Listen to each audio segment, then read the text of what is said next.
Ostturkestan-Frage beschäftigt weiterhin als aktuelles Tagesthema die ganze Welt.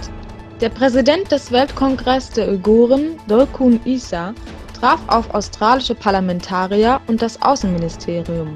Dabei erklärte er ihnen die Situation der Uiguren, anschließend folgte eine Beratung.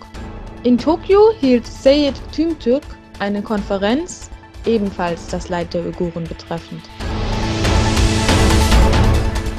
Durch Chinas Ein-Kind-Politik und dem daraus resultierenden Mangel an jungen Chinesinnen verschafft man sich scheinbar Abhilfe, indem junge Damen gewaltsam importiert werden.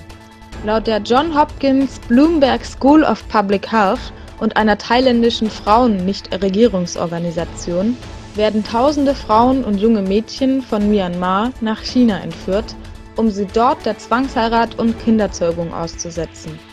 In den Regionen Kachin, Shan sowie der Grenzregion Yunnan sind mehr als 7.400 Frauen zwangsverheiratet und zu mehr als 5.000 Geburten gezwungen worden seien.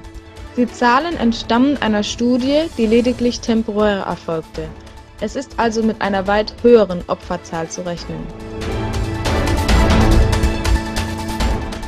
Bei einem geplanten Anschlag auf Muslime in Holland durch eine kriminelle Vereinigung wurde der 44-jährige Kopf und Anführer zu 3 Jahren Haft verurteilt. Bei dem Anführer wurden ebenfalls illegale Waffen gefunden.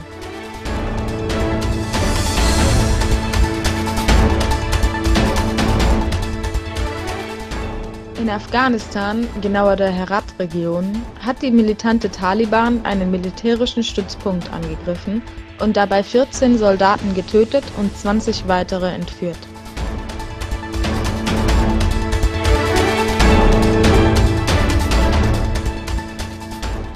In Istanbul versammelten sich zahlreiche Uiguren nach dem Freitagsgebet, um ein Totengebet für den in einem chinesischen Gefängnis verstorbenen Abdulkerim Abdulveli abzuhalten.